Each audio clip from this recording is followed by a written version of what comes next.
Yeah, how you doing? Good, sweetie. All right, look at this. We're early today. That's right. We try to build in some time for some technical errors, but you guys are on time and on point, so we can go ahead and get started. Absolutely. I'm mad. I was absolutely. late to the party. I know. We do a 30-minute warm up to give people time to get in and stuff. You missed the cool Mo D. I go to work. Yes, I told you he was working so Lil Uzi could run. Let's go. All right, I'm gonna get us started. Here we go. Hey, welcome to another episode of the Blackout Tips podcast. I'm your host, Rod, joined as always by my co-host, Karen. And we are live on a Monday evening, ready to do some podcasting. Find us everywhere you find podcasts. Just search the Blackout Tips. We'll come up. Leave us 5-star reviews. We love them. I've already seen the new ones y'all left this week. Yay. I got an email full of just love and 5 stars. And we love to see it. We love to see it. The official weapon of the show is the taser, and the unofficial sport, bullet ball. And bullet ball extreme. And today we are not alone. We have guests. That's right. We have company. Everybody act up, act correctly, hide your, don't be misbehaving. Put everything under the covers in the closets. Our guests today are the co-host of the Class of 1989 podcast, a podcast that analyzes 6 films that debuted in 1989: Harlem Nights, Lean on Me, Glory, A Dry White Season, Do the Right Thing, and Driving Miss Daisy. You may be sensing a theme. Welcome to the show, Vincent and Lynn of the Michaud Mission, which I hope I pronounced right. Absolutely. Absolutely. Thank you for having us. Yeah, thank you. Absolutely. Harlem Nights is somebody's jam, I say. I'm sorry. Oh, come on now. Yeah. Listen. Yeah. When y'all was going over the list, I think it may have been 1, maybe 2 movies that I had not seen. The only I know I hadn't seen Glory, and that was because it was kind of, I won't say before my time, but I mean, all the movies came out the same year, so there's no. Okay, so they all came out in 1989. Okay, I was 10, right. y'all. I was 10. I'm sorry. I was probably playing with some Barbies or something. But the rest of them I saw. Right. You saw the other movies, so that means but the 10-year-old saw Harlem Nights. That's the bigger conversation. Right. Oh yeah, I saw Harlem Nights. I saw a lot of shit. I ain't had no business watching that 10. Right. But I don't know. My mama must have missed Glory, but the rest of them I caught. So let me ask y'all first. What is the Michaud Mission, and how'd you get that name? Lynn? Well, Vincent, you gave the show its name, so I'll allow you to go in and illustrate that.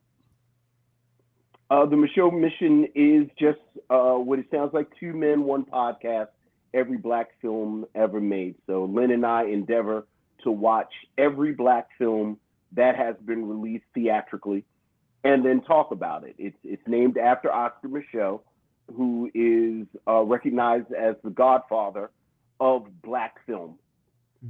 He was a filmmaker in the late 1800s, early 1900s, and to call him a filmmaker really doesn't give him credit. He was a novelist, a playwright, an activist, basically a traveling salesman, because not only would he produce and create these films, he would actually take them and travel from theater to theater to convince film theater owners to show them. So he really was a jack of all trade. And besides the film aspect that we have in common, we also look to Oscar Michaud because he really was one of the first do-for-self Black men. And when we think about our mission of critiquing these films, and although I gave the podcast the name, it was Lynn's brainchild. And Lynn really saw the lack of Black voices when it comes to critiquing Black films. And rather than just complain about it, we said, well, we should actually add our voices to the discourse. And 300 some odd films later, here we are. Come on through history. I think it's interesting because y'all said released theatrically. When did y'all make that decision? Was it before or after Tubi was invented? It was definitely pre-Tubi, dog. It was definitely pre-Tubi. Because that was like, we really made that distinction primarily to keep from having to dig into the crates of all the direct-to-video movies that came out back in the 90s and the early 2000s. Because Quiet as Kept, we just wasn't trying to get to like the whole filmography of Beanie Siegel, but then we just realized that with the proliferation of streaming and actually with the democratization of the movie experience, that opened up to creatives as more and more streamers look for more and more content, that it really, we just looked at it like, all right, we can't just abide by simply have been released to theaters. So now, there are some big tentpole streamers that we will still pull and look at, like we reviewed You People, the Eddie Murphy joint on Netflix. But more often than not, we try and find that distinction between movies that maybe went to streaming, but they at least got a release in the festival circuit. You know what I mean? And they can't help it if Amazon or Netflix bought them up before one of the studios. Right. So we'll make that distinction for them as well. Now, when you say review every black film ever made, what determines a black film for you? Because I think 70% black. Is it 25? Like what? I mean, you got producers, you got directors, writers, you got the amount of black people in the cast. Like, I think about this. We're also film critics for North Carolina. So I think about this sometimes where, like, to me, The Color Purple is a black film. Yes. Right. Spielberg, he did that. Like, it's just, you gotta give it up, or like sometimes it happens that way. But then also, like almost every film a black person has like written or directed, that to me counts as a black film. So how do y'all, what's the cutoff for y'all, or how do y'all determine that? Well, that is actually part of the ongoing conversation, where there are films like you've mentioned that are very easy to distinguish black films, and you think about something like the vast majority of what Spike Lee has made. So you have a black director, black producer, black people, black theme. So it's black, black, black, black, black, and that seems pretty clear cut. But then, as you mentioned, if you use the auteur definition of a film, that the film belongs to the director, you have something like The Color Purple that was directed by Steven Spielberg, but then it's black themes. One of the films in 1989, A Dry White Season, is directed by Usain Palsy, and she's a black woman, but the vast majority of the cast and almost the entirety of the plot is around white people's experiences in South Africa. So we grapple with it, and we go back and forth. I'll have to say we've reviewed both the Goofy movie, and last week we just reviewed Conquest of the Planet of the Apes. So it definitely can get a little abstract. Yeah, and I think, but that's beautiful though. Like it's beautiful that when it comes to blackness and us in this genre that really didn't want to include us, once we come in, we can do a little bit of everything. We can move into all these things, and as we were allowed to be in these quote unquote higher level, higher thinking positions, which a lot of white people didn't think we had the ability to do, then we actually could tell our stories. So I like the fact that when you talk about 1989, you are talking about a generation of people who were able to tell their story, whatever the blackness means to them. I think also the influence black people leave on things, like if you watch the documentary, I think it's Is That Black Enough for You on Netflix, and how much of the innovation and style that black people put into films, like once they were kind of either allowed in or pushed their way through the door, those things just become like staples of the film industry. It's like, Right. oh, they weren't doing individual theme music, or people weren't doing like this, like the hero and his swagger, you know, like that was something we brought to it. So a lot of times, like even the stuff that we associate now, it's like rock and roll. Stuff that people associate now with whiteness is invented by Black people, or perfected by Black people, or improved by Black people in those ways. So even white people shit is Blacker than it used to be because of us. You know what? And that's why I was giving you a shout out for history, baby, because that's something that I did not know. Because I was raised as one of them people, when it came to like rock and roll, I was like, oh, that's white people shit.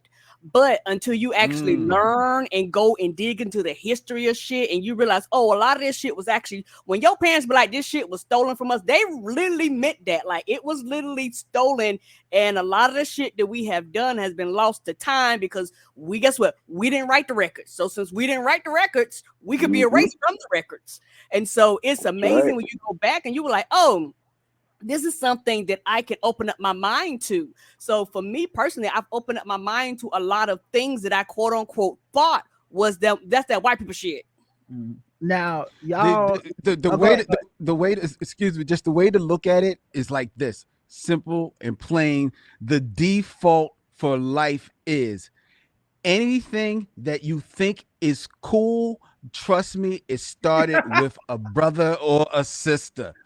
Don't matter. It don't matter what it is. It could be a movie, it could be TV, it could be food, it could be sport, it could be a pen, it could be a medicine, it could be a stoplight. It don't matter. It could be the freaking Little Mermaid. Go back in time. It all started with a brother or a sister. If it's cool, it's Black.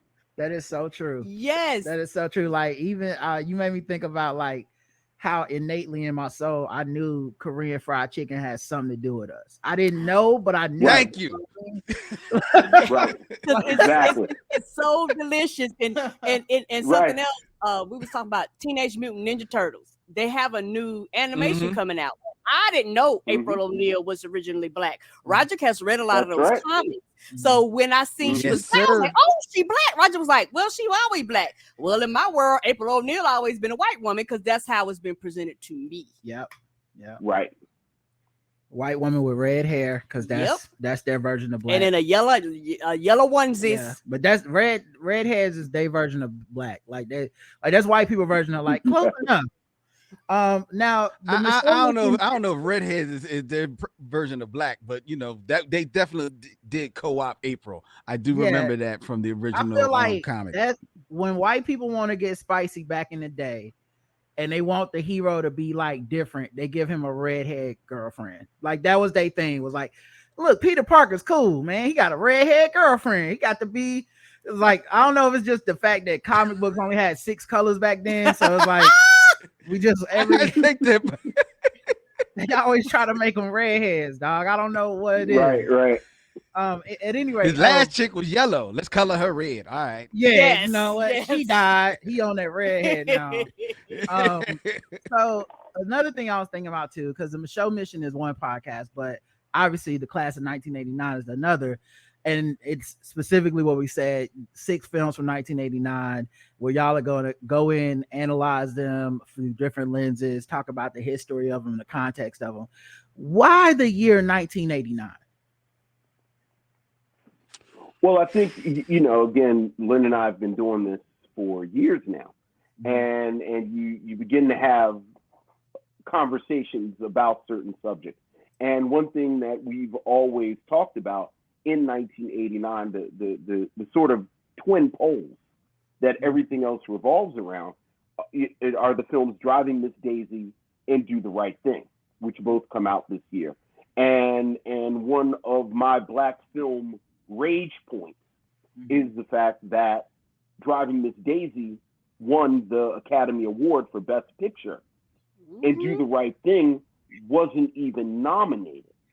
And you know, we always say what this says about the state of the country, what this says about Oscars, frankly. Like I've always been one to not give much credence to the Oscars as a barometer of quality because of that.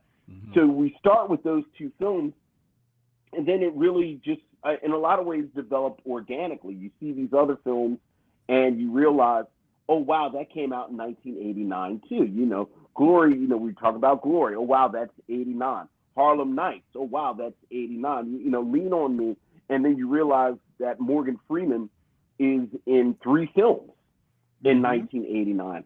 And then one of the wonderful things that has happened because of the collaborative nature of the documentary is that Lynn and I were smart enough to talk to people who are really smart about this, and a few of the critics and filmmakers that we talked to for the documentary, specifically Black women filmmakers and critics, said that Usain Palsy's A Dry White Season also needs to be a part of the conversation.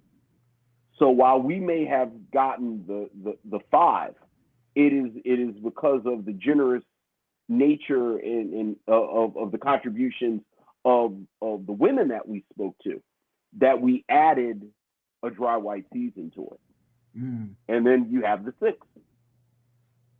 Yeah, it's interesting because one, all these movies are iconic in different ways. I did not know about A Dry White Season until listening to your podcast, but obviously iconic for different reasons. Just, I mean, well, somebody did get an Oscar nomination for it, so you know it was also that. But, not just somebody; it was Marlon Brando. Marlon Brando coming out of retirement to be in the movie. Yeah, wearing the 45. You know, coming out of retirement. I'm back. But the other thing it made me realize though is like, because these are formative movies, like tentpole movies of my life. I would say. Too. Like I didn't even realize this year was the year for all of that, and I you know, I love and loved each of these movies for different reasons in their own way. Yes. Even the way that Driving Miss Daisy has like aged poorly to many folks, I still remember as a kid watching that movie, and like there was something about Morgan Freeman's portrayal that it didn't feel. I guess also I was young enough to not have been introduced to the concept of like the magical Negro. So like to me it just felt like, oh man, that was a dope movie where I don't even know the dude liked this woman or not, but I definitely felt like he was an authentic man. Like it wasn't just like, you know, step and fetch it stuff. Right. But I still remember also making jokes about that film at that age. Like as a kid, like I grew up in a very funny household. So like in my house, you know, we're yes'em and all this stuff. We had all the jokes. Y'all was talking about Lean on Me. For those of you that I'm not that old, but for the younger people, I remember actually going to the movie theaters. They had an old movie theater here. It's closed, called Queen's Park. It was like on the ghetto side of town, and the movie tickets was really cheap. And I went to Amy Jane's summer camp, and so that was the thing for the summer camp. I think it was like maybe $1 per child or something like that. So they pile us all on the bus and roll us over there. And I remember actually watching that in the movie theaters. And I know a lot of people probably never seen it in the movie, but watching it in the movie theaters was something else at the age of 10.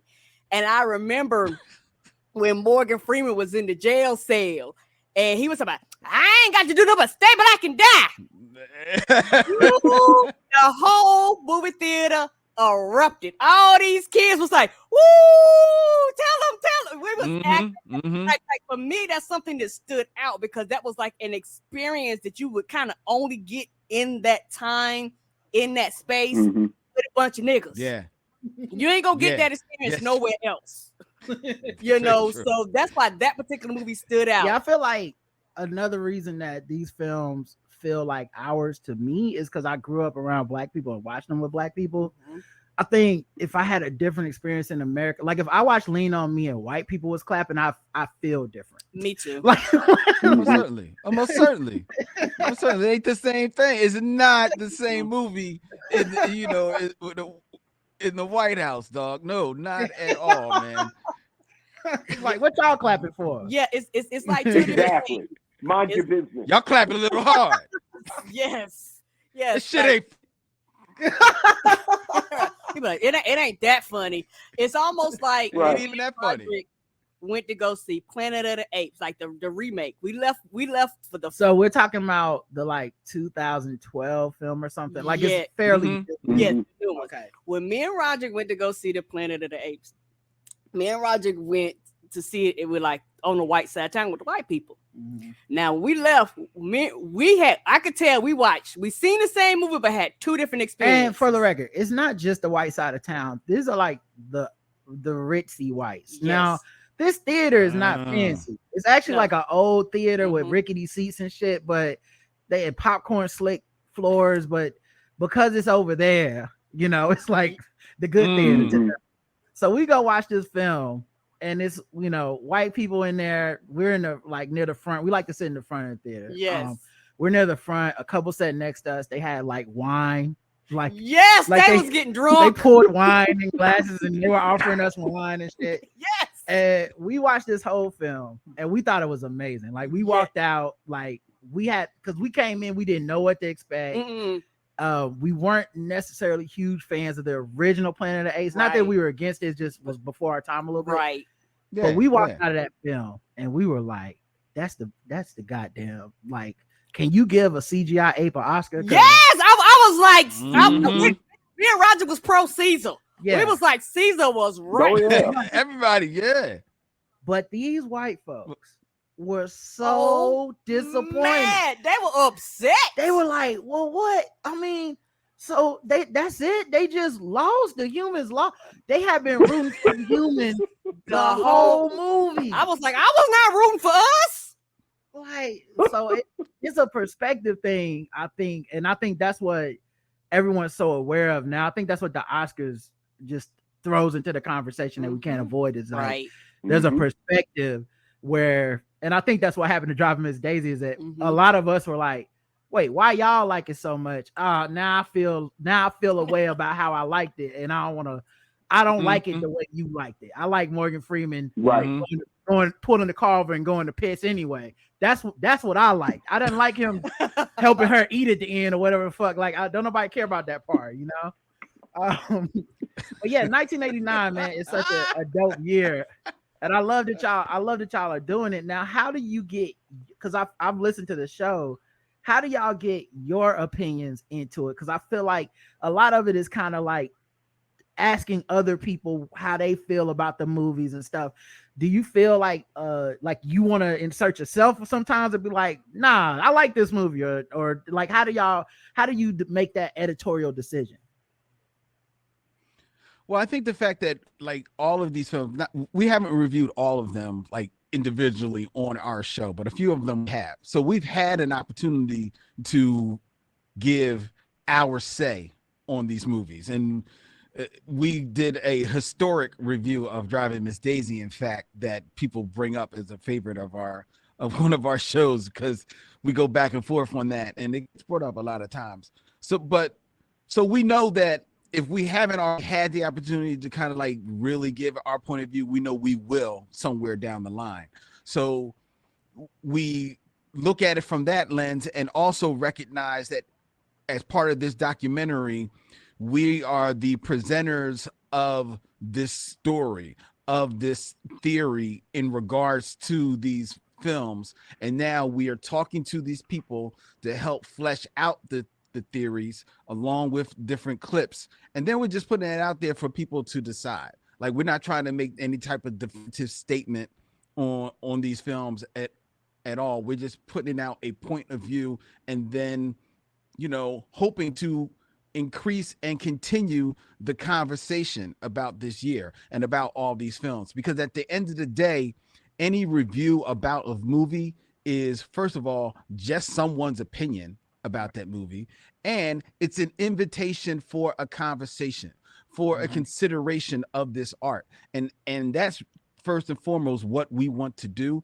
is to give these films the opportunity to live in conversation forever, the same way people are still talking about Casablanca, The Godfather, the Manchurian Candidate, all of those films. They should still be talking about Do the Right Thing. They should still be talking about the history of comedy that's on display in Harlem Nights. They should still be talking about Joe Clark and his story in Lean on Me. And they should still be talking about, regardless of how you lean on Dry White Season, he should still be talking about the themes of apartheid and what happened in South Africa and the lessons that were learned and that were not learned from that era. So we're just giving people the opportunity to reconsider, revisit those conversations, and bring it forward to the 21st century. Yeah, I also think just from the point of view of the creators, the real application of your power is who you ask to participate.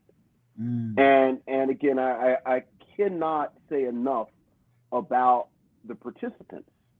And just very, very thoughtful, very, very smart, very, very knowledgeable about the history, about the context these films were made in, about technical aspects, so that it at least for me, you know what, and I'll speak for Lynn too, it's almost like our personal opinion of each of these individual movies is secondary to, as Lynn said, kind of generating this conversation that comes when you let really smart people talk about things. Yeah, that's true. And you were talking about the people that you were talking to. One thing about us, and particularly me being a Black woman, it's a running joke, but it's a true thing. A lot of times when it comes to Black women, a lot of times we're the smartest people in the room because we're required to be. A lot of times people wonder why Black women have 45 degrees, because we want to be like, bitch, you're not gonna do anything to tell me I'm not smart enough. I got 55 degrees. What you got, ho? So it's one of those things where it's almost like you're gonna respect me whether you want to or not, because I got the degrees type of thing. Because that's kind of all the white people look at. How many degrees, how many PhDs, how many dots and letters you got? Well, I got all the dots, all the letters, all the I's. What you gonna say now? And so we almost have to know too much, if that makes sense. And so because of that, when you go to certain groups of people, particularly marginalized people, they are a wealth of knowledge that's kind of ignored, but they know the most a lot of times, more than any other group. Now, how did you determine who to ask to participate in giving opinions for your different episodes of your podcast? Well, we really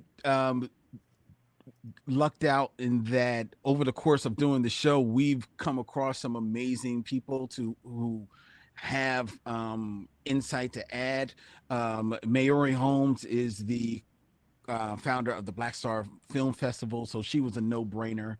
There are a couple of film and culture critics in just the critic sphere, such as Tim Cogshell and Bobby Booker and Elizabeth Wellington, that we were able to link with. And then, luck upon luck, we were able to contact one Carla Brothers, who was an actress who her entire role was cut out of the film Glory.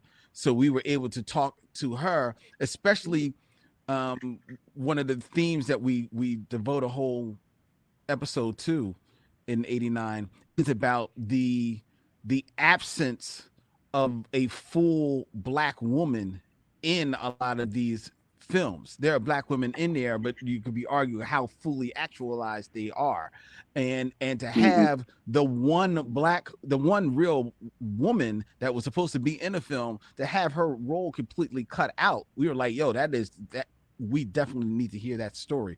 So we were able to luck onto her, and then just lucking onto actor director Bill Duke was just amazing. Like, he didn't have to say anything, but you done fucked up now. And I was like, all right, we're good. Like, iconic. Right. Did we get that? Like, I think we actually have that clip on the soundboard because it's such an iconic moment. Now you see something. Now you see now. You done fucked up, that thing. I see what I'm saying. No, I thought that's what I'm saying. You done fucked up now. You know that, don't you? Oh God, amazing. I still remember being in the theater. Being in the theater and being like, damn, he did fuck up. He fucked up. Right. Like I wasn't even really sure how. I had to wait for Bill Duke. Right. When He you said it thought was you 12. had to, it's like maybe I murdered him. Yeah, exactly. Did I fuck up? Am I an accomplice? I might have robbed a grocery store. I don't know. Right.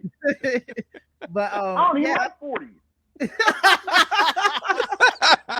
Where was I? What was I at 11:45? Right. Do I got an alibi? But yeah, I think that was so dope because like I said, I'm listening to the show myself, and I think that was so dope that y'all got so many opinions from different people, and I think especially to as a show that's gonna be helmed by two brothers, you want to have that perspective in there. You don't want to necessarily feel like I know I speak for all the blacks. Like you want like because it's like the hardest part, as critics ourselves, that's like the hardest part, and it's something that sometimes I even avoid, like the whole like let me tell you my opinion as a black person, because sometimes I'm like I know I'm just one black person of a lot of black people, and I could and I think there when you're telling a story like this, there's almost like a responsibility to go find those other black people and be like, now some people don't like the way Spike be putting these women on. We found those people. Here you go. Like I feel like that was really dope of y'all. Yeah. You know what? You really have to be careful when you do something like that, because you run the risk of, if you don't have these dissenting voices, then you decrease your credibility, and then people will just like disregard. This is just a fluff piece, right? Like, because it's brothers, and we're talking about Do the Right Thing, which is a film rightly heralded as one of the greatest films of all time. But it doesn't mean that it can't be picked apart. It doesn't mean that it can't be critiqued. You know what I mean? Right. And you've got to do that to give justice to the documentary and to the art form itself, and to just show that you are being 100% authentic in this exercise. Yeah. As a 10-year-old, I remember not being able to see the part of Rosie Perez because my parents was like, no, not yet. You can watch this in about 4 minutes. Right. Your eyes. Yeah. So I was but that was dope because we've covered on the show before how she's been interviewed in recent years talking about her experience on the set and the difference between that and White Men Can't Jump. And then y'all have that in the podcast. And I think like moments like that are just super important when you're talking about different perspectives on films that are tentpole films. So it's like, but this is the discussion that created. And also I just listening to, and it maybe you could do this with any year for black films, but if the work is just so prescient, like it's just so ahead of its time when it comes to like you talk about George Floyd, or you talk about the new, well, the limited but new somewhat investment in black, like in blackness through education, through the difference in policing. All this stuff is present in all these films. Uprisings, youth take it to the streets, like all of this stuff is right there. And we're talking about something that at this point is 30, 40 years ago, like that they were on this in the cusp of these discussions. And there is some credence that has to be given to the fact that these conversations were happening then, and we have 30, 40 more years of knowledge at this point of different perspectives and stuff. But they weren't afraid to talk about it, So I love that. No. Appreciate you, man. Nah, man, y'all doing good work, man. Now, do y'all have influences in criticism, like in being like critics and commenters on film? Were there people that made you want to get into it, or was it just something where you saw the lack of it and you wanted to do it for yourself? I mean, a lot of the usual suspects. Donald Bogle. I've like every every one of my copies of Donald Bogle's books is falling apart. I flipped through it so much. Elvis Mitchell. I would say Roger Ebert of Siskel and like Roger Ebert's very thoughtful. James Baldwin has a book of film criticism called The Devil Finds Work that I find myself going to. But those what you got, Lynn?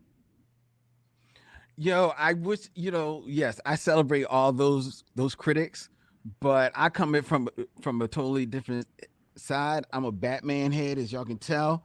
Comic books is my life, and when you read comic books and you really breathe that world, then you get to talking in that world. And when you talk in comic books, you talk shit.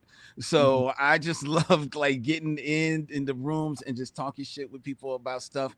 But I always wanted to made sure that I had my receipts when I was talking about stuff. So when it came to watching movies, you got to. You got to. In these comic book streets, you better have your receipts because they will come for your cake, dog. So so in the movies, I just made sure that while I was watching the black films, I was watching white films as well. I was watching the old films. Vincent will know a lot of times when we're choosing films, he digs in the crates, but he usually stops around the 70s and gets stuck around Pam Grier and Tamara Dobson. Meanwhile, I'm going back to like Lena Horne and all the black and whites because I like to dig in the crates. So because the more receipts you have, the more that you can just speak knowledgeably about this stuff, and also you learn how cyclical a lot of these stories, a lot of these themes are. Like, you talked about how they were talking about beating on police and uprising in 1989. This is stuff that was being joked about by Richard Pryor in the 70s, that was in the movies of the 60s, that was even in the movies of Oscar Micheaux back in the day. So it's always been there. Right. But it's more and more of us take control and behind the camera, we'll be able to present more and more of those stories. And as more of those stories are presented, they're presented with that much more nuance and that much more like, like, okay, this was this type of uprising, but this was this type of uprising. This was this type of beating, but this was this type of situation. And you really begin to see the full diaspora of our stories being depicted out here on these screens and on the streamers, because we got to go to the streamers as well. Oh yeah, absolutely. How did y'all meet? How did we first meet, Vincent? Was it at G-Town? I think it was at G-Town. Yeah, at G-Town Radio, this online radio station. Where I had a show previously, and then I was on the group that okayed new shows. Vincent came in with an idea for a show with him and his cousin, reviewing soul music, because he's just a music, hip hop, R&B head. And I liked the show, and I liked him. I said, "Oh, this seemed like a cool dude," but he looked familiar to me. And then I think maybe about a week or so later, I was at a comic book shop where a friend of mine worked, and in come Vincent to buy comic books, and my friend knew him. He's like, "Yo, Vincent." I was like, "You know this cat?" He's like, "Yeah, it's Vincent." I was like, "I just met this cat." And like, next thing you know, we started busting it up about comics, and that was about 10, 12 years ago. And good friends ever since. Wow. Yeah. It's small world, man. Do y'all still read comics? Or is that old? Oh my goodness, yes. Oh yeah. What do you think is behind? Yeah. Are you not seeing behind that man right now? Comic books, dog. Oh, that's all like graphic novels and stuff. That's what's up. Yeah. Dog, that's Batman on my wall, man. I see him. Batman on my wall, dog. What do you think about this? Now, I don't know how online you are, Lynn, but what do you think about the amount of like flack that Batman gets these days? I feel like it's cool to dunk on Batman somehow on social media these days. Man, everybody can try to take a dunk on Batman, but when Batman come out with the Batmobile, everybody gonna be lined up right there. Y'all like, "Yo, Batman, my dude." Like, so I ain't even sweating. Y'all can all dunk on Batman if y'all want. I ain't got time for y'all. I mean, Rich, she like, yo, whatever. Who can be upset about a rich white guy who dresses up in a sex suit and beats up poor people and mentally challenged people? I knew the slander was gonna come. I knew somebody was gonna slander Batman. It never fails. I read the new Batman book, and they took away Bruce Wayne's money because I think they got the hint from social media that billionaires are out. So now he broke beating up people, but he's still beating them up. Look, Batman going back, so don't even worry about that, dog. That's right. Don't even worry about that, man. Somebody gotta beat up these poor people. Somebody look. Sometimes I've been in situations sometimes where it's like I wish that someone would give this person a concussion real quick, and right. That's what Bruce Wayne brings to the table, man. Like he brings exactly. He's not killing nobody, but like I've been in a few situations in my life where I'm like concussions. I wish somebody would fell it down and break an arm real quick and just exactly.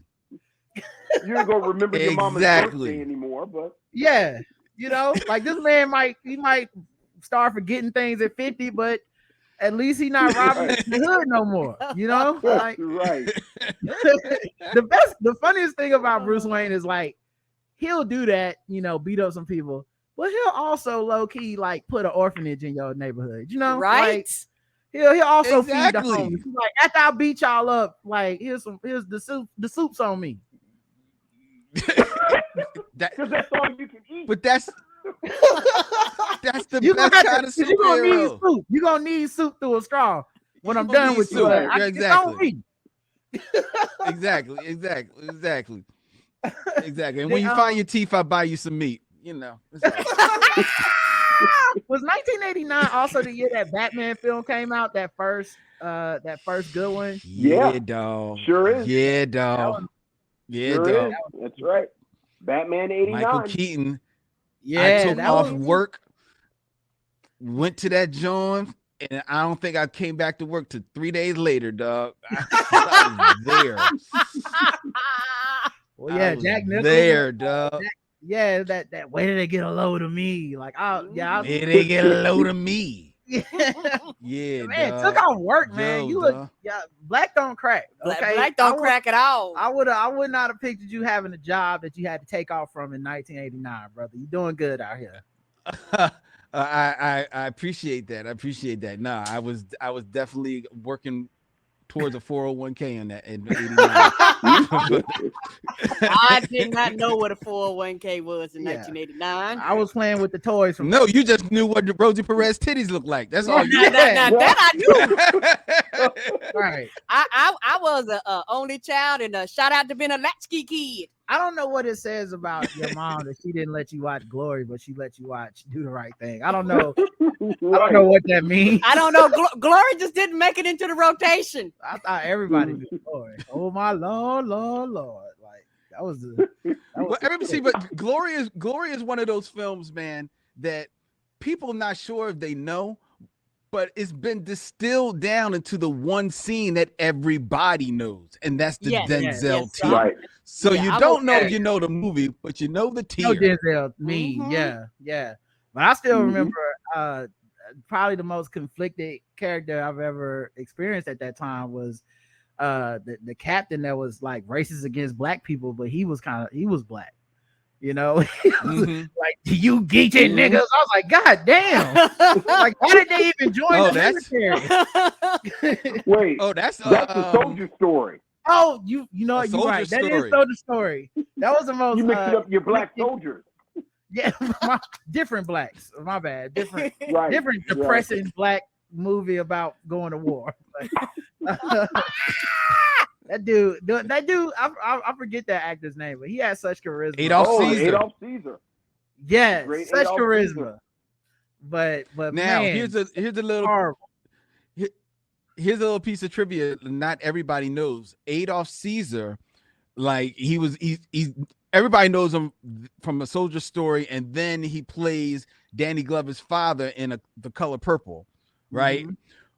But what a lot of people don't know is a lot of those blaxploitation movies back in the 70s, He's the voice on the movie trailers. He is the voice that's like, Mm-hmm. Wow. he's one man who can't forget his woman. that's him? Shad. Mm-hmm. That's- Wow. That makes so much Go sense. listen to a lot of them trailers. Dynamite. Yeah. Cleopatra Jones. Yep, that's Adolf Caesar. Wow, small world, man. So we alluded to the Oscars earlier. I think the hashtag Oscars so white blew up probably about now 8-7 years ago or something. Mhm. And I think it's really at the forefront, you know, of like, hey, y'all be having a lot of first in 2023. You know what I mean? Like, it's a lot. We're still getting a lot of like, and the first ever Black person to do something cool. So in hundreds of years, we've been doing this. Yeah, and I think you know their exclusion of Black people and many other marginalized people over the years, like, it's obviously giving us a lot of misgivings about it. I to this day still don't really watch it because I just got tired of being Charlie Brown with the football, and Lucy was the Oscars was Lucy. Just it's like, all right, that's enough. So I don't really watch it. But what do y'all think about the changes they've made in the last couple of years to try to be more inclusive and be more democratized and get it out of the hands of just like the older white legacy voters? I mean, Well, I think change is good. I think it's going the right direction. But as the last couple of years have shown, it's still really set in its ways, and the demographic that is overly represented. Like I forget the exact numbers, but it's more than 70% of the voters in the Oscars are white men, and it's something like the average age of the voter is in its 50s. So this is still the quintessential Oscar member is a middle-aged white guy. So I think it's I think they're making good moves, but it's still a process. Yeah, and while they've done better as far as like diversifying the people who are allowed to vote on the Oscars, until, like Vincent said, you get a lot of those older senior heads out of the way, that's when you'll actually see some change in exactly how the structure of the Academy is built up, and how the more and more people be able to deconstruct that and build it back up into something better. Right now, you got these old heads holding up the tent poles, and they holding on with that last fraying knuckles. But once we pry that out of their hands, and probably over the next 10 years, you will really see some change. I think, though, that with what Oscars didn't have going up against it for most of its existence is social media. And social media, like hip hop, is here to stay, and is becoming a voice and a power on into its own, so that even though change might come when the Academy, their influence is going to be felt less and less, to the point where it's just going to be an honorific, like think about it. To be honest, right now, as much as people pipe up about the Grammys and the AMAs, and are people really checking for a Grammy? Okay, I got a Grammy. Okay, maybe that helps me, but it ain't really helping me. It ain't helping me move no volume. And I think that's going to be the same thing in the as far as film. I think the only awards that really move the needle anymore, really, maybe only the Tonys as far as Broadway, because that's a lot of times the only time people are able to see what is happening on Broadway. Like, I don't even think people really check for the Emmys like that. Yeah, I think a lot of these award shows are becoming known for the people that didn't win, and not the ones who won. I mean, it was that way when I was coming up anyway, like, especially being a hip hop person. Like, it just always felt like we weren't even invited to the party. It's like, I don't know how you can't recognize the music that is moving the entire fucking world, but okay. Yeah. You know what I mean? So yeah. I don't know if it was retaliatory or what, but I just really devalued those awards. I just like, an Oscar can't tell me what made me cry in a theater. Like, it just, I get that that's a measure for other people, and I do wish it for folks so they can get their success and the accolades. But we've even seen like Black people win stuff and still not get the like pay increase, the cachet that comes with that. Amen. So it always feels like a trick bag.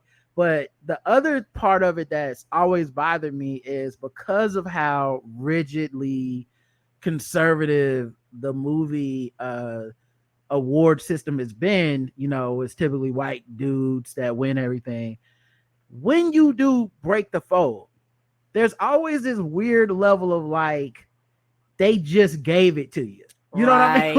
Like Black people don't win shit. We get given the award, as opposed to like, white person win, they earned it. Like, obviously their movie was the best. And I even hear like, like Black people do this sometimes of like well, they had to give it to Moonlight or what. I'm like, they didn't have to do shit. They never do. It was a great film. No. Like, it just, why can't we have a great film? So like, it feels like a catch-22 where like, even when you win, you don't get to be great. And that's like the most frustrating part of all this. Well, I think in the case of Moonlight, they tried not to give it to him. Right. I don't even think right. I think the demographic issues aside, which are huge, like I think a voting body should be more representative. But I think what has been more egregious to me with the Oscars is historically, you have Oscar voters who have not acted in good faith. Year after year, you hear reports and anonymous feedback where they're not even watching the movie, so that you get the sense, what going back to 1989, where there were reports of voters who didn't even watch Do the Right Thing, all the way up to this year, where there were voters who didn't watch The Woman King, which everyone rightly talked about it being snubbed. We talk about something like Angela Bassett's work in Black Panther, in Black Panther, where you have, I didn't watch it. Or after what happened last year with Will Smith, as you said, there's this retaliatory effort. Like, we tried to give you colors some shine, and look what you did. Right. So back to white. So it's not even a matter of my tastes are different than your taste because of my different perspective, because of my different experiences. It's a matter of I'm not even watching it. So in my mind, you're not even doing your job. Right. And unfortunately, the overlap of the people not doing their job and these old sort of calcified white members of the Academy, the Venn diagram is a circle. Yep. So in my mind, that's why they should leave, more so than the fact that they're old and white. They're just not doing their job. Agreed. Right. And something else for me is two things. Number one, I want them to recognize things that quote unquote aren't classics. And what I mean is, you have these things that come out that rock society, like Marvel movies and DC movies, like comic book movies. And but these same old people, they don't consider that art. It's a movie, right? Because what you tell me is it's a movie, people act, we give awards. But for some reason, when it comes to those, or when it comes to particularly certain comedies, they're just scratched. They're not even on the board. They're not even up for nominations. The movies make billions of dollars, and literally the only thing that's keeping the whole fucking industry afloat. And y'all like, nah, B. I don't understand that, and it's very, very frustrating. And sometimes it's a big disconnect between what the fans want and what the critics watch. I understand when it comes to critics, because we're a critic. They watch so much shit that you need to be so abstract to catch their attention because they've watched a lot of shit. I understand that. But for the average person who probably is going to go to the movies a few times a year, they're not going to come out unless it's a blockbuster film. And so it's like the movies that they watch don't matter. It's like if the masses like it, fuck it. If 4 of us watch it, it gets an award. Like I don't understand that concept. I think something else that happened over the span of our lifetimes is people kind of started rooting for movies like you would a stock, yes, or like a sporting event almost. And I say this mostly from like the critic circle, but it also is heavily social media and fans too, right? Like, but like there's a kind of like a, well, this movie has a big budget and a popular director. It doesn't need me to say it's good. But this film, that's an art house film, I feel like I owe it to the film to spread the gospel about it. And I think sometimes that comes into play too, you know, where I see that. Where something like a Black Panther can literally break every fucking record and only get nominated for like costumes or something. But then like you know, a movie that even movies I love, you know, like a movie that I love can be an indie film, and it's like, this is an indie darling. We saw this with the woman, I can't remember. This is how much I did not see this movie. The woman who snuck into the Oscar campaign through like being partying and light and broke the code. And like, people were upset. Like, where you come from? Like she broke that code and got her name in the discussion there. And the old, and this is not even a Black thing, but the old money was so mad. Like I knew she wouldn't win when they were like, who is she? Like who? Why y'all let her come to y'all house and do these parties?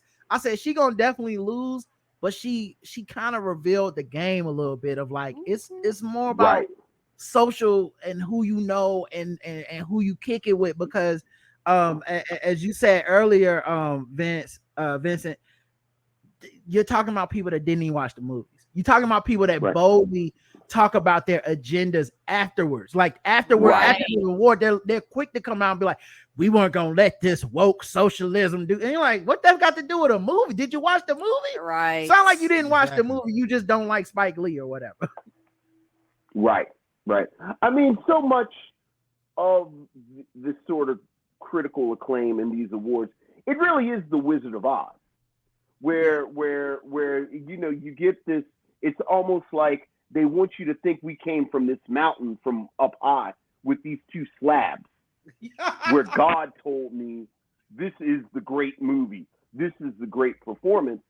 And, you know, as you said, when old girl gave up the game, they were angry because this is a moment that highlighted that you actually should pay attention to the man behind the curtain. And it's not, you know, as Lynn said, without the cachet, what is the worth of this award? Yeah, exactly. She proved that you just need to get in the right social circles, and that reveals that is like the most nakedly like just telling you the small print up front, because you know it's something I always said about, I don't know if y'all remember this, but the college admission scandal that so many Hollywood people got involved in. And I remember laughing to myself. I say, you know who should have got caught up in this? Will Smith and Jada Pinkett Smith. But you know why they didn't? They Black. White people was only telling each other. It's like a whisper circle of like, hey, you don't get in the college. See how you can get them in the UCLA. I got a guy. But they didn't bother to tell no Black people. And that should tell you a lot about Hollywood, because even people we consider like Black royalty in Hollywood, their white peers don't consider them as such, you know? And so when you see like the whisper campaign it took, and this random white lady is getting nominated, and you're like, oh yeah, it's hard for Black people to break into that. How do you even get into the whisper circle? She ain't nobody, and she got in. You got Denzel Washington never been in no whisper circles. That says so much about Hollywood right there. You know? And also, exactly. The actress name was Andrea Riceborough in the movie To Leslie. That was the chick. And the thing that always surprised me about that is as much as like you said, yeah, like the establishment got mad at her and they, you know, quote unquote, let's start an investigation about this.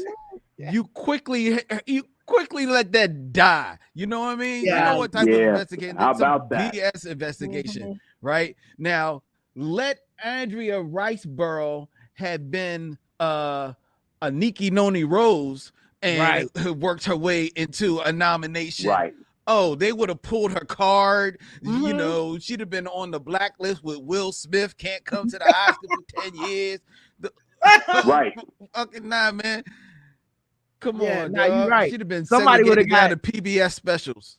Someone would have got kicked out of. Someone would have got kicked out of the academy for real. Because someone would have. I think what happened was they started looking up who that woman knew, and it was like Susan Sarandon. Shit. Yeah. Well. Yeah. I guess the investigation is over, guys. Right. Nothing to see here.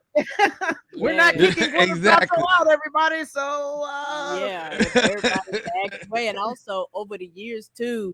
And I think because of social media, because of streaming, and because there's 25 different places to watch shit now, the viewership has gone down. If you realize a lot of these award shows don't get the eyes that they used to get, which also for a lot of people finishes it because they were like, well, I'm not watching it. I have NFL, NBA, Tubi, or whatever else the fuck on other than this. Yeah, I think also like after George Floyd, you know, not to make it too cynical, but as I've said many times on the show, you just had to cash in your black points because they were not going to be that way forever. Oh, that was fleeting. And I feel like some of this white lash we're getting right now is them feeling like we gave you everything for 2 years. Goddamn, you know, like a little, like it feels a little like because ain't you Negroes happy? Because like you know, I've always been so good to you people. Yes, like, you people.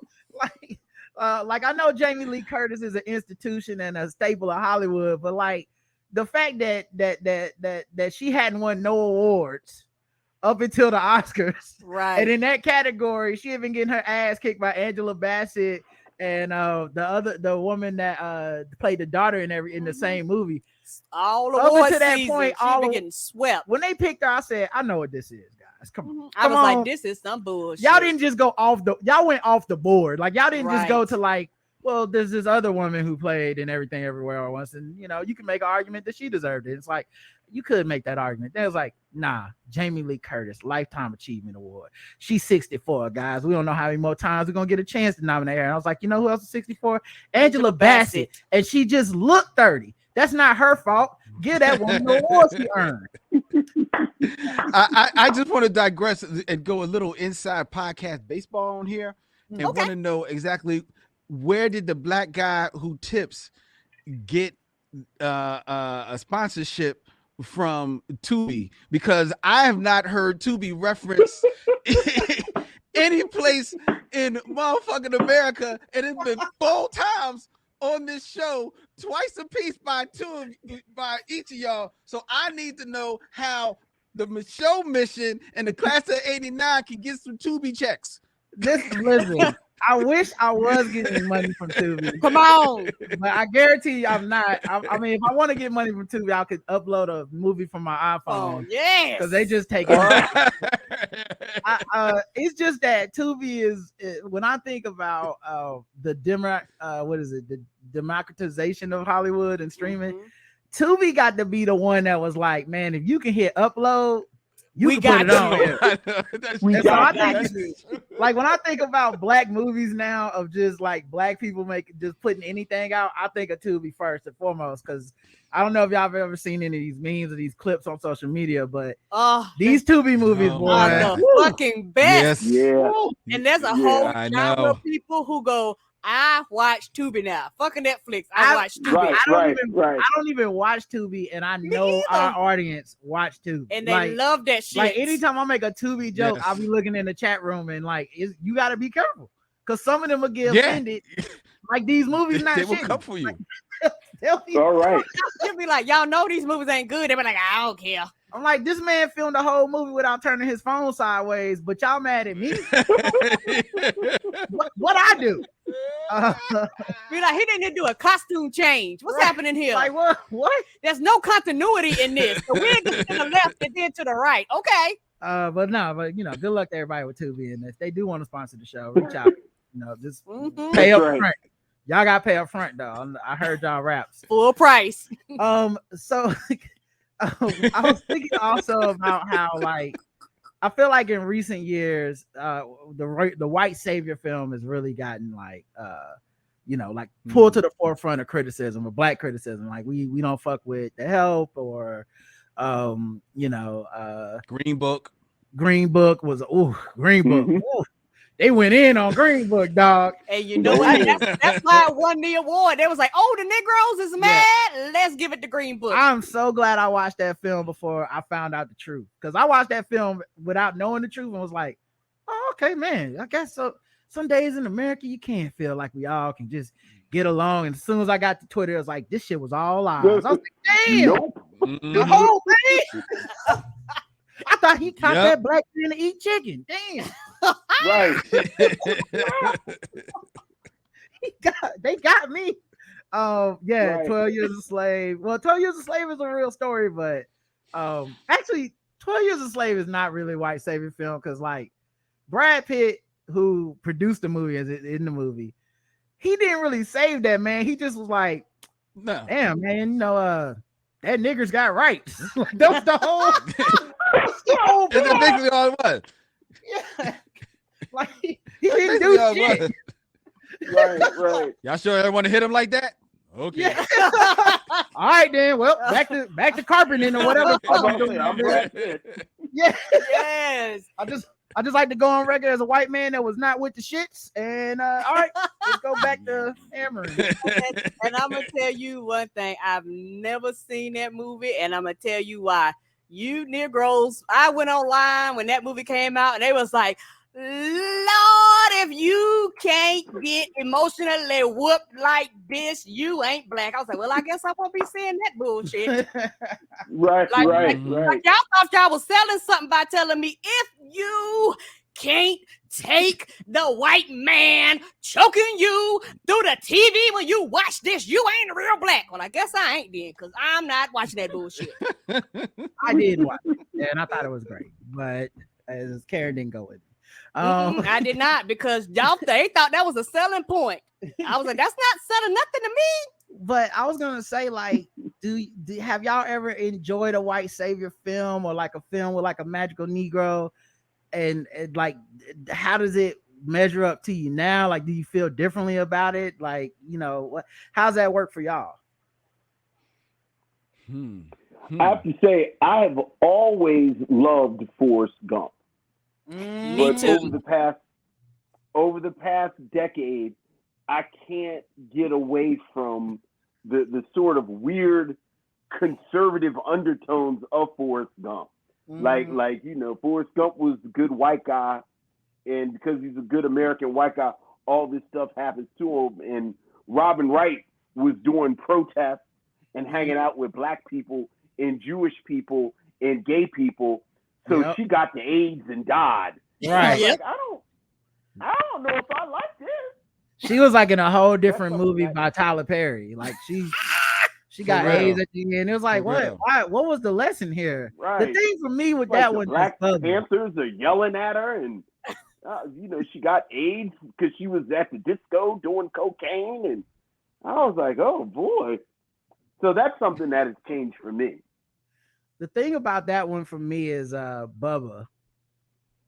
Like the black dude, he was just too adorable, and I knew he was gonna die the second they put him on screen. Aww. And they both kind of had like whatever mental situation was going on. They both kind of had it, so they was like best friends and talking the same and shit, and talking about shrimp. And I said, "Oh man, this adorable brother, he's dead." he is dead. Aww. Like anytime it's a war movie and people start talking like, you got me a business I'm gonna do when I get back home, can't wait to get back, got to me a girl. She I was about to say, my girl's waiting for me. She took her to the prom. She just told me she was pregnant. Anyway, one last mission, I'll just leave my helmet here or whatever. Yeah, exactly. That's always the mission. They decide to leave the helmet. You know, like Yeah. I don't need no more bullets. This Yeah. one will do. Like, Yeah. Don't worry, Forrest. It's just gonna be a routine trip. It's like you are dead as fuck, bro. You is dead.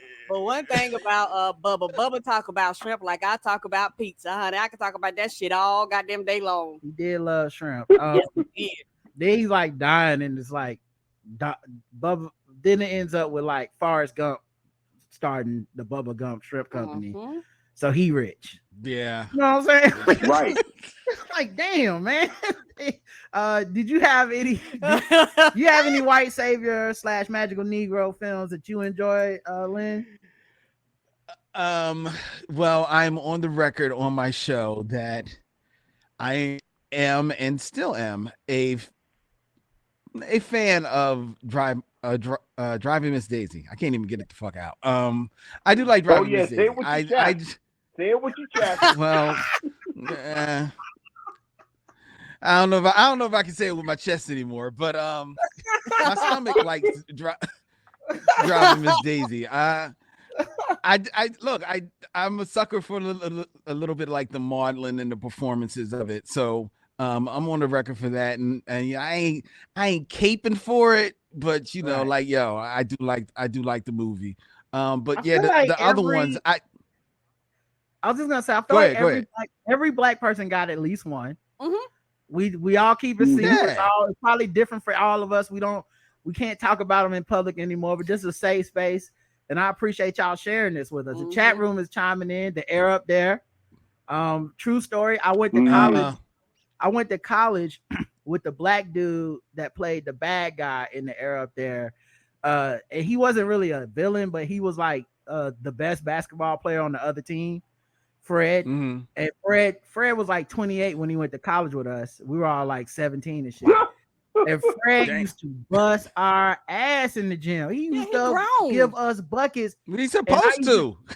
Right. And I was 17. I had no concept. I just thought I was like, this motherfucker is Michael Jordan. He going to the league. And then one day I found out he was 28. I was like, oh, well, of course. That explains a lot. Someone brought up the Legend of Bagger Vance. Will was magical up in there. Yeah, he was magical. I'm not a big fan of Legend of Bagger Vance. Me I see neither. somebody brought up the Shawshank Redemption. I don't think Shawshank Redemption is a magical Negro. I don't think he's a magical Negro. I'm not because sure. Yeah, go ahead. Because Andy Dufresne is basically he finds his own answers. He finds his own way there. Now, if you want to say that Morgan Freeman's character in there is basically like this wise sage and just figured out his way in that circumstance. Right. Okay, but I also think that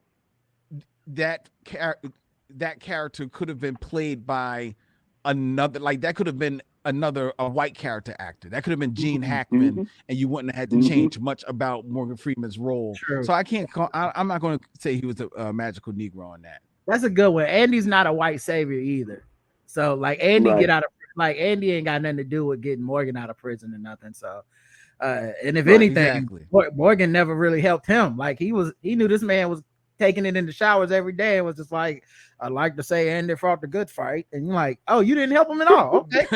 All right. Well, but from what I hear, that ass got. Well, that character was definitely not written for a black person because it's a Stephen King story, and his black characters are usually actually magical.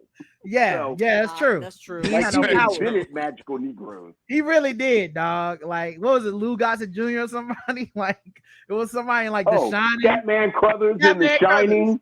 Yeah. Whoopi Goldberg in The Stand. Like, these black people actually have magic power. Oh man, yeah. I'm trying to think who my favorite like magic. I'll tell you, actually my least favorite. I don't know if y'all even heard of this movie, but have y'all ever seen the movie Mr. Church? Yes. Eddie Murphy. The Eddie Murphy movie. I haven't seen it, but infuriating. Infuriating. Yes, these white women took this man's life over, and somehow I'm supposed to think this is a heartwarming story. All I Roger know, was so mad when he reviewed that them movie. trifling ass white women got his house, everything, but at the end of the movie, I'm like, well, like y'all ain't trying to find Mr. Church people or nothing. Just y'all just up in his crib. Like, thank God for Mr. Church. We got our own. We got his car now. I'm like, yeah, that was probably the most infuriating one for that. But I do love me those type of feel good. I think it's just because I'm a kid of those times. I still have a nostalgia for those films, but I like a recent one was like Best of Enemies. Yeah, I remember we went to go see that in the theater. Best of Enemies. It's like Taraji P. Henson. Yes. Yes. And Viggo Mortensen. Who was the dude in this? I had to, matter of fact, I can Google it. Why am I? It's Taraji in a fat Sam Rockwell. So Taraji had put on like a bodysuit and played like a heavier woman and stuff. So that was controversial. But the thing that's crazy about this one is the story was real. Like there's like sometimes with these stories, like they be embellishing a lot for Hollywood, and you like for real. But this was the one where like at the end they show the people and they like real life people. I was like, oh, they were real. And like it was, and of course it happens in North Carolina, and it's like Sam Rockwell's character was like a leader of a wing of the Ku Klux Klan.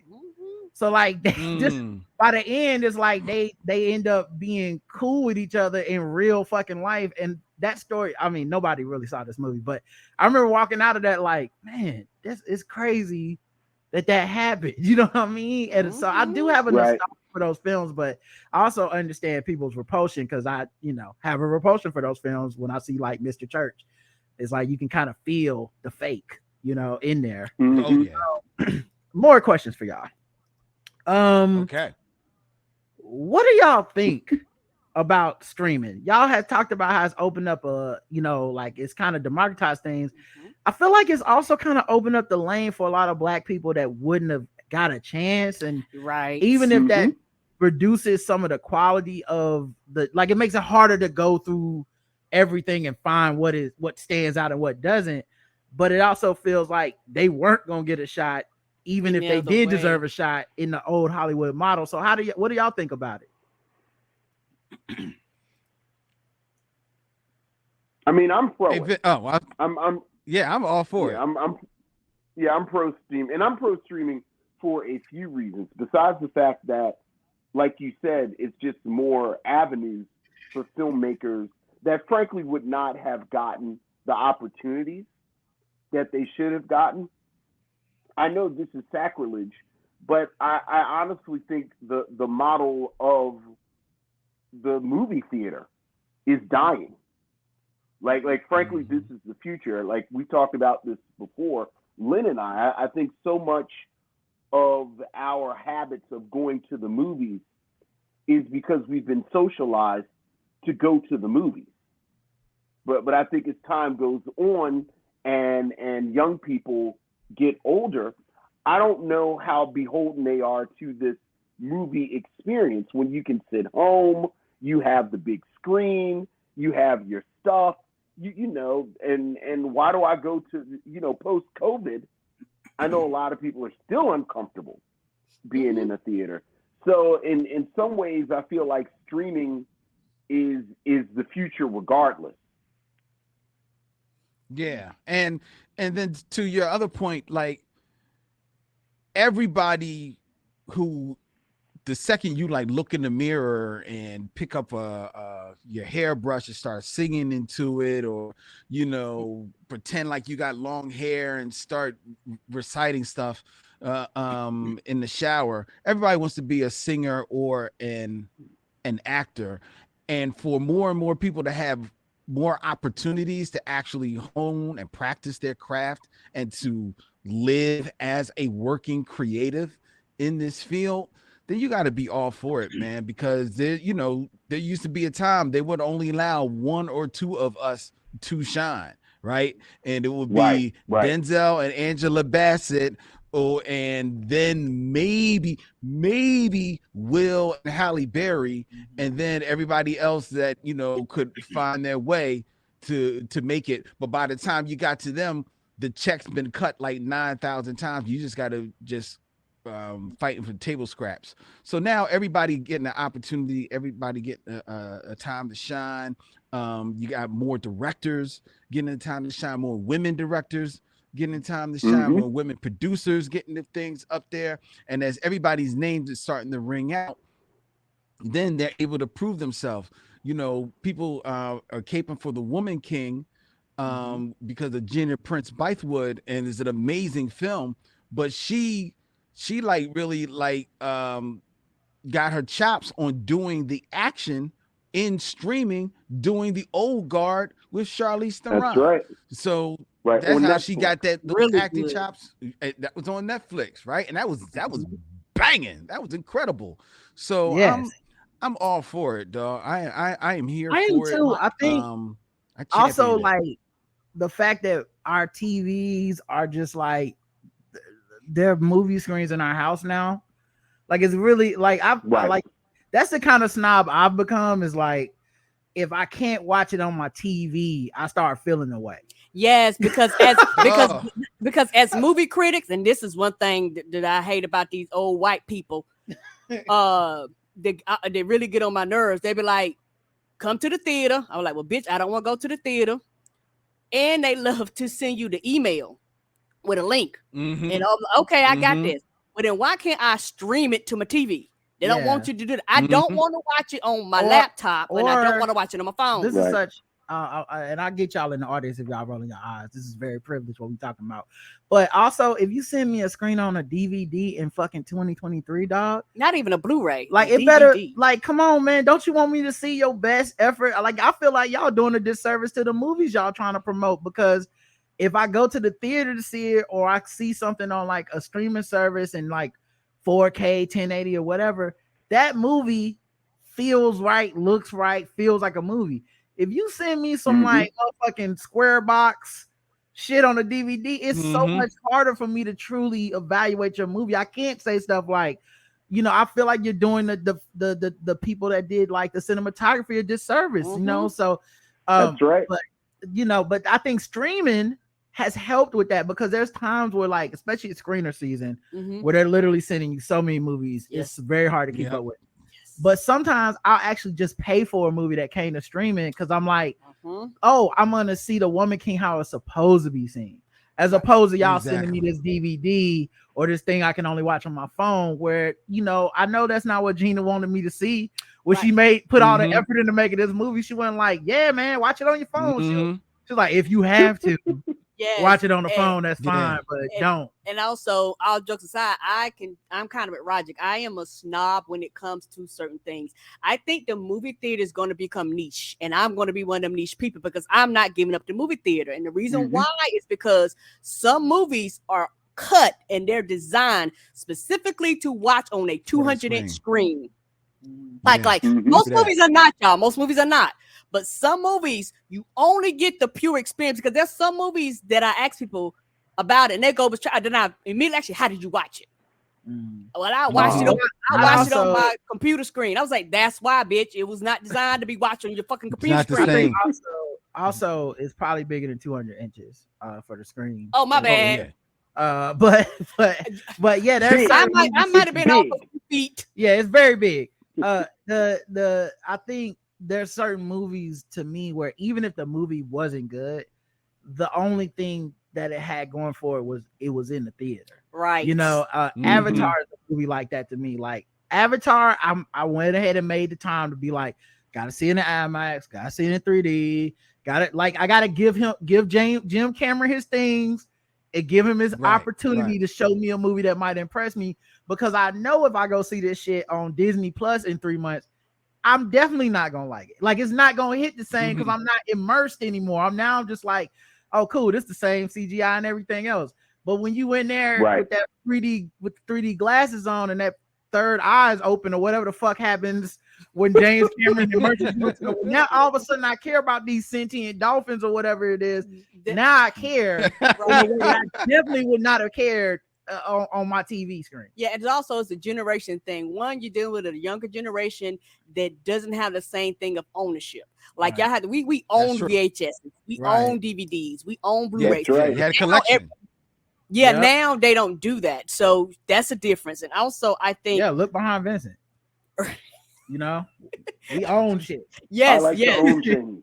Yeah, and me too. And also, I think when it comes to the movie theater, age plays a factor too, because I grew up in a movie theater where we went to go see the Nutty Professor. So I'm specifically bringing the Nutty Professor because when we went to go see that movie, we laughed so hard the entire movie. We laughed all the way walking down the hallway, like the whole audience, Yeah. all the way out. And that's you can only get that experience with you and 200 Yeah, other people. it's a communal thing. Right. Right. It's got to be communal. Most certainly. That Most definitely is certainly. something I miss. Let me ask you this too.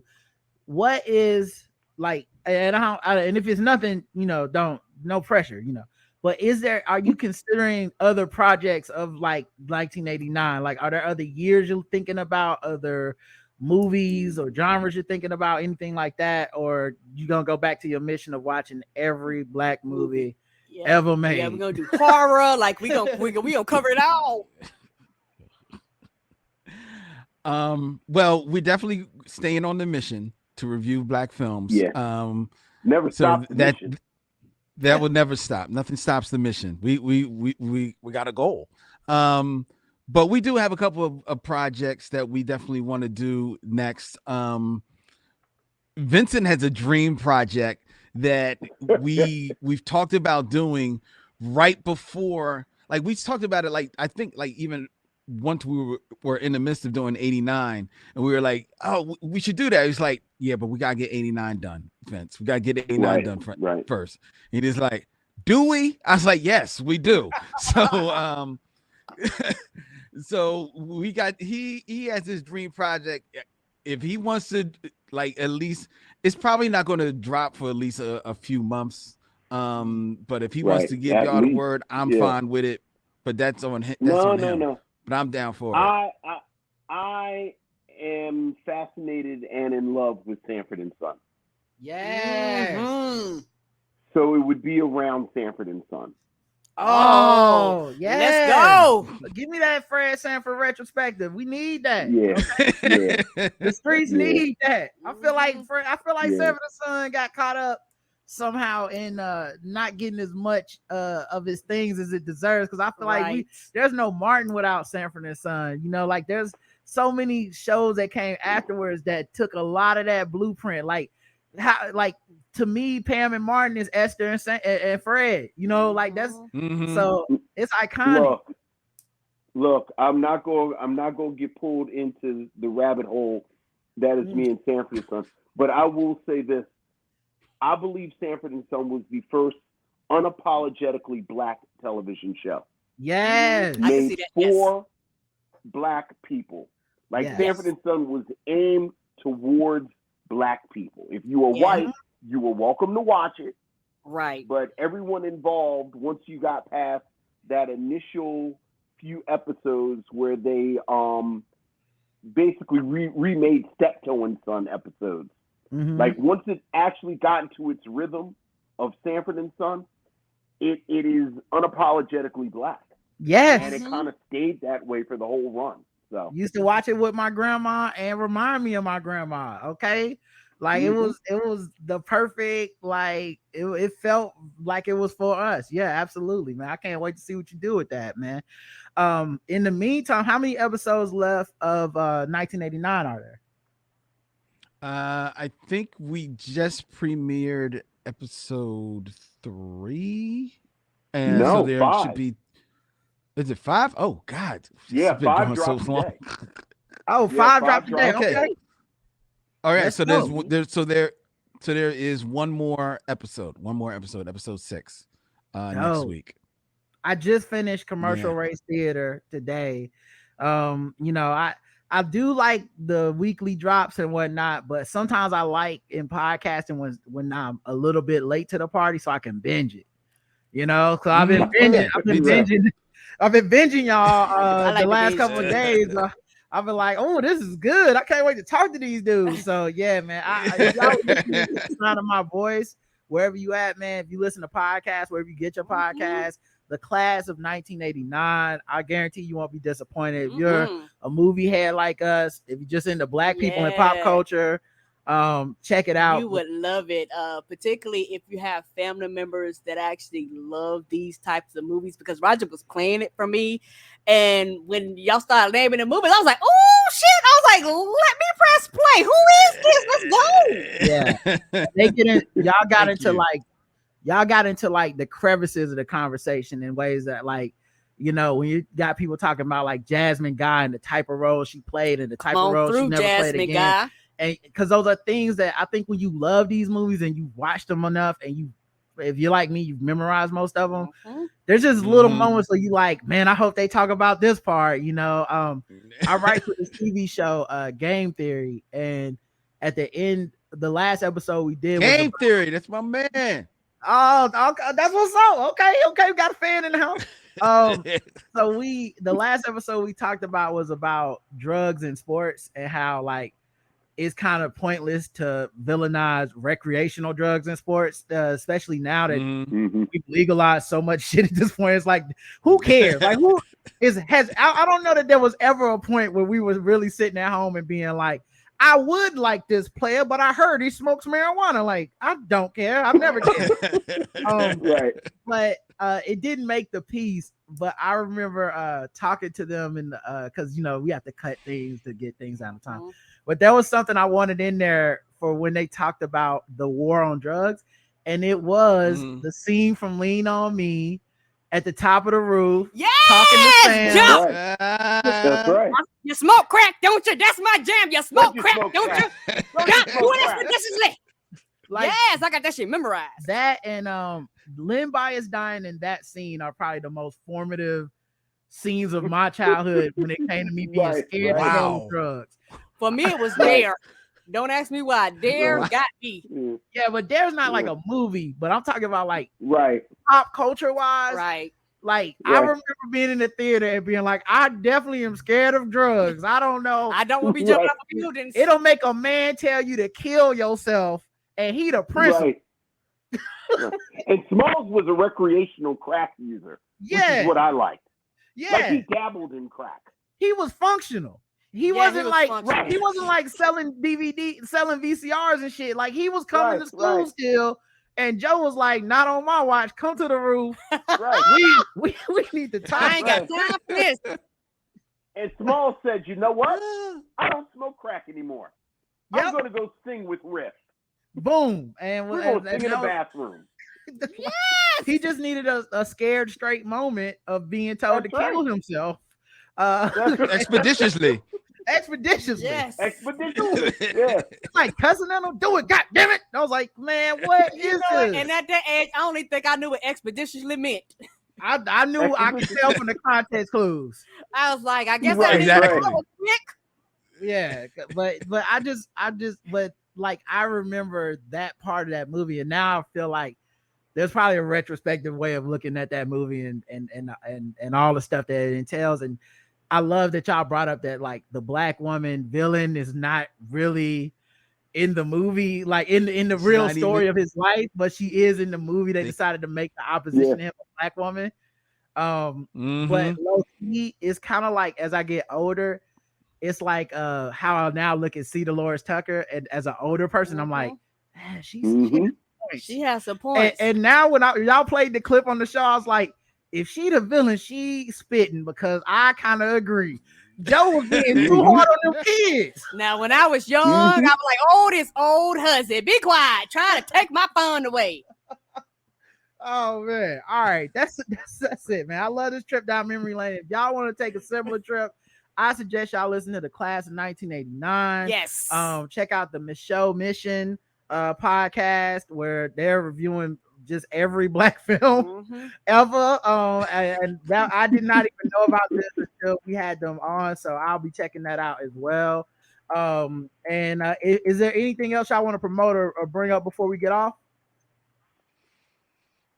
That's it. Thank you for having us. I think you covered it. Yeah, thank you so much. Thank you. We Dope. appreciate Thank you. so much. Oh man, anytime. Love y'all. And yeah, same to You you. too, And baby. appreciate y'all. Y'all doing great work out there.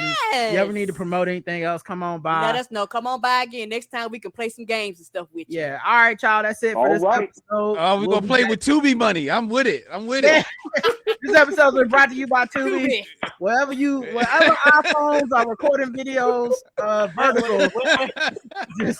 Wherever your Samsung can go. You How ever about see you got somebody- your mama's camcorder? Yes. If you still got a Motorola Razor, you can upload your movie to Tubi. No editing required. None. No experience. You don't gotta go to no Necessary. school. Just put it up there. If you do TikTok videos, you too could be a director. Put that on your LinkedIn. Direct it for feature film on Tubi. All right, we'll be back tomorrow. Until next time, I love you. I love you too. Mwah. Bye, everybody. Bye, fellas. Y'all Thank have a you. good Have one. a good one.